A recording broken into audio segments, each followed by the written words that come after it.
October 5 பொதுக்காலம் 27ஆம் ஞாயிறு. நற்செய்தி வாசகம்.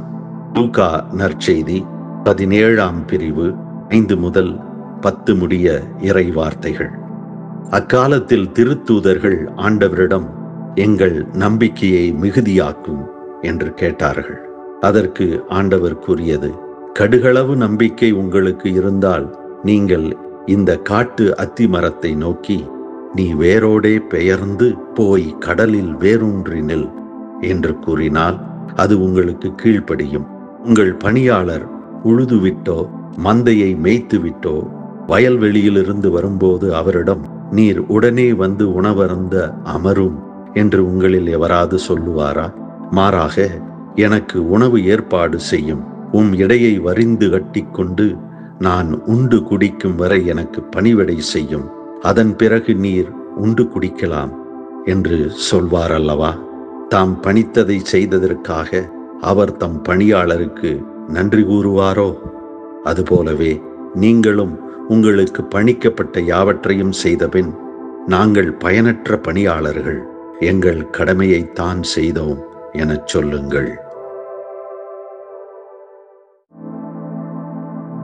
பல மாதங்களாக மழை பெய்யவில்லை.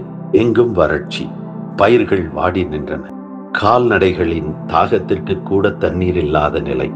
எனவே அந்த சிறு கிராமத்தின் மக்கள் அனைவரும் சேர்ந்து மழைக்காக இறைவனிடம் மன்றாட சிறப்பு ஜெப வழிபாடு ஒன்றை செய்ய ஒரு நாளை குறித்தனர். அந்த குறித்த நாளில் குறித்த நேரத்தில் கிராமத்தின் மையத்தில் ஒன்று கூடினர். அவர்களிடையே ஒரு சிறுமி மட்டும் தனித்து காணப்பட்டாள். அவள் அழகிய பலவண்ண குடை ஒன்றை விரித்து தன் தலைக்கு மேல் பிடித்து கொண்டு ஜெபித்தாள். எல்லாருடைய பார்வையும் சிறுமியின் மீது கேள்விக்குறியாக விழுந்தது. அவள் ஏன் இப்படி ஜெபிக்கிறாள் என்று புரிந்து கொள்ள முயற்சித்தனர். சிறுமி சொன்னாள், நாம் எல்லாரும் சேர்ந்து ஒரே நம்பிக்கையுடன் ஜெபிப்பதால் இறைவன் நம் மன்றாட்டை கேட்பார். மழை கண்டிப்பாக வரும். எனவே நான் தயார் நிலையில் குடையுடன் வந்திருக்கிறேன் என்றால் இறைவன் கண்டிப்பாக தருவார் என்ற நம்பிக்கை சிறுமியின் பதிலில் ஆணித்தரமாக ஒலித்தது. இன்றைய நற்செய்தி இறைவன் மீது நாம் கொண்டிருக்கும் நம்பிக்கையை பற்றி சிந்தித்து மன்றாட அழைக்கிறது. எங்கள் நம்பிக்கையை மிகுதியாக்கும் என்று திருத்தூதர்கள் இயேசுவிடம் வைத்த வேண்டுகோளுடன் இன்றைய நற்செய்தி தொடங்குகிறது. ஏற்கனவே அவர்களுக்கு கொஞ்சம் நம்பிக்கை இருக்கிறது. அதில் அவர்கள் வளர்ந்து செழிக்க ஆண்டவர் இயேசு உதவ வேண்டும் என்பதே சீடர்களின் கோரிக்கை. அதற்கு இயேசு பதிலாக, கடுகளவு நம்பிக்கை இருந்தால் நீங்கள் இந்த காட்டு அத்தி மரத்தை நோக்கி, நீ வேரோடு பெயர்ந்து போய் கடலில் வேரூன்றி நில் என கூறினால் அது உங்களுக்கு கீழ்ப்படியும் என்றார். நம்பிக்கை எவ்வளவு ஆற்றல் வாய்ந்தது! நாம் எதிர்பாராத அளவிற்கு பெரிய செயல்களை நிகழ்த்த வல்லது என்பதை இயேசுவின் இந்த வார்த்தைகள் எடுத்துரைக்கின்றன. நம்பிக்கையின் அளவு கடுகு போன்று சிறியதாக இருக்கலாம், ஆனால் அதன் வீரியம், அது செயல்படும் திறன் நாம் நினைத்து பார்க்க முடியாத அளவிற்கு பெரிய செயல்களை செய்ய வல்லது. அது தன் அளவிற்கு ஏற்ப செயல்படுவதில்லை. அந்த நம்பிக்கையை நாம் யார் மேல் வைத்திருக்கிறோம், அதாவது யாரை நம்புகிறோமோ அவருடைய வல்லமைக்கு ஏற்ப செயல்படக்கூடியது. அதன் அளவு கடுகு போல் இருக்கலாம். அதை நாம் இயேசு இறைவன் மீது வைக்கும்போது அது இயேசுவின் வல்லமைக்கு ஏற்ப செயல்பட வல்லது. நமக்கு நடக்கும் செயல்கள் நாம் கொண்டிருக்கும் நம்பிக்கையின் அளவை பொறுத்து நமக்கு நடப்பதல்ல. நாம் கொண்டிருக்கும் நம்பிக்கைக்கு சன்மானமாக காரியங்கள் நமக்கு நடப்பதில்லை. நாம் எவரை நம்புகிறோமோ அவருடைய தாராளத்திற்கும் ஆற்றலுக்கும் ஏற்ப அவர் நம்மில் செயல்களை நடத்துகிறார். நாம் அவர் மேல் வைக்கும் நம்பிக்கை அவர் நம்மில் தம் செயல்களை நடத்த, அவருக்காக நம் வாழ்வின் கதவுகளை திறந்து வைப்பதாகும். நாம் அவர் மீது வைக்கும் நம்பிக்கை என்பது அவர் நம்மில் செயல்பட நமது விருப்பத்தை, நமது சம்மதத்தை அவருக்கு தெரிவிப்பதாகும். இதற்கு ஒரு சிறிய எடுத்துக்காட்டின் மூலமாக புரிந்து கொள்ள முயற்சிப்போம். அன்னை மரியாள் தான் நமக்கு அந்த எடுத்துக்காட்டு. அன்னை மரியாளிடம் இறைவன் மகனாக பிறப்பதற்கு அவர் அன்னையாக சம்மதம் தருகிறாரா என்று வானதூதர் கபிரியேல் மரியாவிடம் கேட்டார். அன்னை மரியா தான் கன்னி, கணவனை அறியாதவர், இது எவ்வாறு நடக்கக்கூடும் என்று கபிரியேல் தூதரிடம் விளக்கம் கேட்டார். பலவிதமான விளக்கங்களை கூறிய பிறகு அவருக்கு இறுதியாக கடவுள் அவரால் இயலாதது ஒன்றுமில்லை என்று கபிரியேல் தூதர் விடை கூறினார். இந்த விடையின் அர்த்தம் என்ன? கடவுளால் இயலாதது ஒன்றுமில்லை என்பதின் அர்த்தம், மனிதர் நினைப்பதற்கும் அரிதான செயல்களை கூட இறைவனை நம்புவோருக்கு இறைவன் நிகழ்த்துவார் என்பதே. இந்த பேருண்மையை உணர்ந்த மரியா, நான் ஆண்டவரின் அடிமை, உமது சொற்படியே எனக்கு நிகழட்டும் என்று பதிலளிக்கிறார். இந்த நிகழ்ச்சியின் வழியாக நம்பிக்கையை பற்றி நாம் அறிவது என்ன? நம்பிக்கை என்பது நாம் நினைப்பதை ஆண்டவர் நிகழ்த்துவார் என்ற நம் திட்டத்தை செயலாக்கும் முயற்சி அல்ல.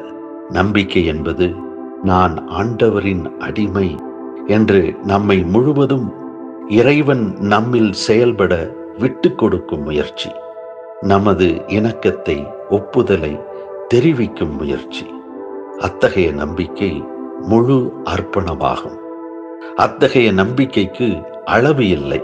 தன்னை முழுமையாக திறக்க கடுகளவு தொலைவு இருந்தால் கூட இறைவன் அதனுள் முழுமையாக நுழைந்து கடல் அளவிற்கு, நாம் நினைத்து பார்க்க முடியாத அளவிற்கு நம்மில் வல்லமையுடன் செயலாற்றுவார். புனித பவுல் எபேசிய திரு அவைக்கு எழுதிய மடலில் 3ஆம் அதிகாரம் 20-21 நம்முள் வல்லமையோடு செயல்படுபவரும் நாம் வேண்டுதற்கும் நினைப்பதற்கும் மிகவும் மேலாக அனைத்தையும் இயேசு வழியாக செய்ய வல்லவர் கடவுள் என்று கூறி, நமது நம்பிக்கையால் நம்மில் செயல்படுபவர் இறைவனே என்பதை வலியுறுத்துகிறார். இன்றைய நற்செய்தியில் சீடர்கள் நம்பிக்கையை மிகுதியாக்கும் என்ற வேண்டுகோளுக்கு இயேசு சொன்ன பதில், அந்த பதிலில் நமக்கு அவர் அறிவுறுத்துவது இதுதான்: நமது நம்பிக்கையின் அளவை பொறுத்து ஆண்டவர் தன் செயலை அளந்து செய்பவர் அல்ல. நமது நம்பிக்கை ஆண்டவர் நம்மில் செயல்பட நம்மை திறந்து விடுகிறது. நம்புகின்ற நம்மில் ஆண்டவர் அவரது அளவில்லாத தன்மையில் நாம் வேண்டியதற்கும் நினைப்பதற்கும் மேலாக மிகவும் தாராளமாக செயல்படுகிறார். இதுவரை கூறிய விளக்கத்தின் பின்னணியில் நம்பிக்கை என்பது என்ன? அன்னை மரியா கூறியது போல, இதோ நான் ஆண்டவரின் அடிமை என்று நம்மை அர்ப்பணித்து ஆண்டவர் நம்மில் செயல்பட, அதாவது நாம் அவர் செயலாக மாற நம்மை முழுமையாக தரும் செயலே நம்பிக்கை. இதில் சிறிய அளவு பெரிய அளவு என்பது இல்லை.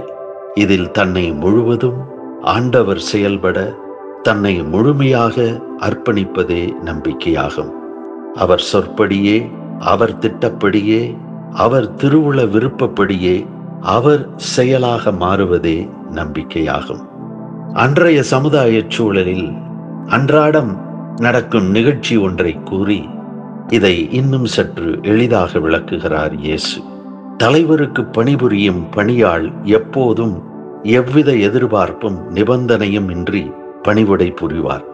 அவ்விதம் பணிபுரிந்ததற்கு எந்த சன்மானத்தையோ உளங்கனிந்த நன்றியையோ தன் தலைவரிடம் பணியாளர் எதிர்பார்ப்பது இல்லை. பணியாளர் மனதில் இருக்கும் ஒரே ஒரு எண்ணம், தங்களுக்கு பணிக்கப்பட்ட பணியை கடமையாக செய்தோம் என்ற மனநிலை மட்டும்தான். பணியாளர் எப்படி தலைவரின் விருப்பத்தையே தங்களின் கடமை வாழ்வாக வாழ்ந்தார்களோ அத்தகைய மனநிலை வாழ்க்கைதான் நம்பிக்கை. இறைவன் அவரை நம்பி மன்றாடும் போது நமது மன்றாட்டின் தேவையை இறைவன் நிறைவேற்றுவார் என்று கொடுக்கல் வாங்கல் மனநிலை அல்ல நம்பிக்கை. எந்த அளவிற்கு கொடுக்கிறேனோ அந்த அளவிற்கு இறைவனிடமிருந்து பெற்றுக்கொள்ளலாம், நான் நம்பும் அளவிற்கு இறைவன் தருவார் என்ற வியாபார கணக்கில் அமைந்தது அல்ல நமது நம்பிக்கை. நமது நம்பிக்கை என்பது பணியாளராக நமது தலைவர் இறைவன் நம்மில் செயல்பட எவ்வித நிபந்தனையும் இல்லாமல் எவ்வித சன்மானத்தையும் எதிர்பார்க்காமல் நம்மை முழுமையாக விட்டுத் தருவதாகும்.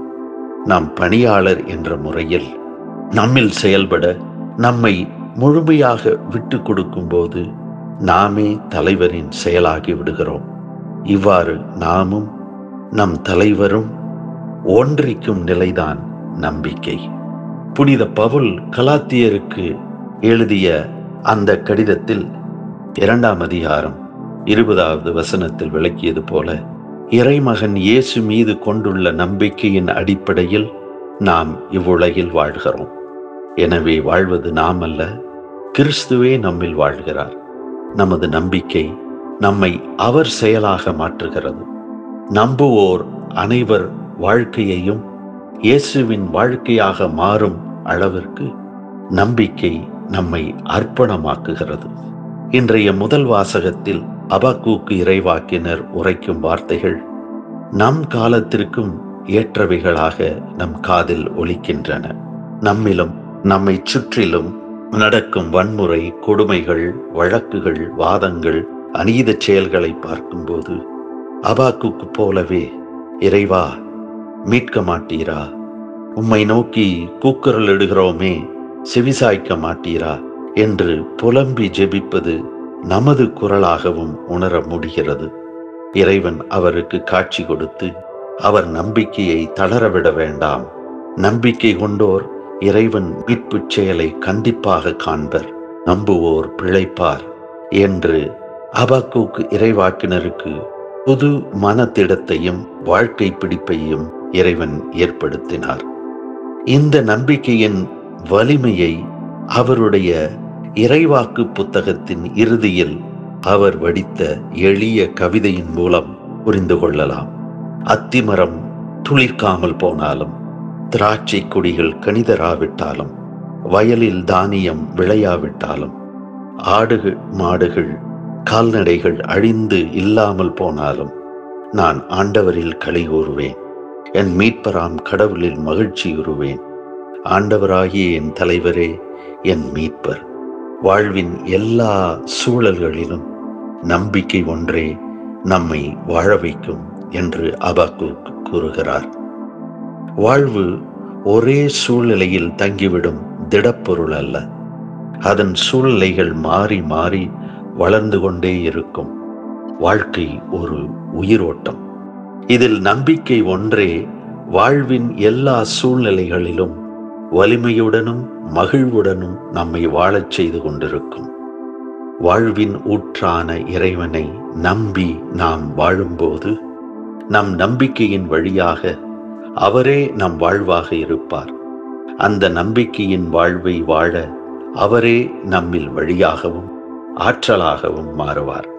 இன்றைய 2ஆம் வாசகத்தில் தன் சீடர் தீமோத்தேயுவிற்கு அவருடைய பணிக்கு தேவையான ஆற்றலை ஆண்டவரிடமிருந்தே வருகிறது என்று பவுல் நினைவூற்றுகிறார்.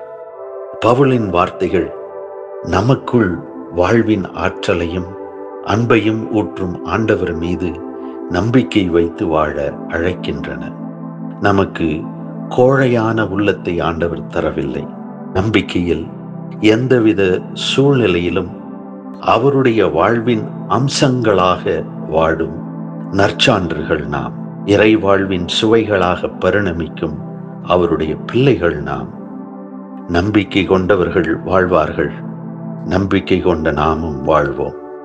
வாழ்வதற்கு உரித்தான சூழ்நிலையையும் வாய்ப்புகளையும் நம்பிக்கை ஒன்றே வழங்கும். இறைவன் நம்மில் வாழ்வாக இயங்குகிறார். அவரை நம்பி வாழ்வை அவர் நம்மில் செயல்படுத்த நம்மை நாம் அவருக்கு மரியாதை போன்று அர்ப்பணிப்போம்.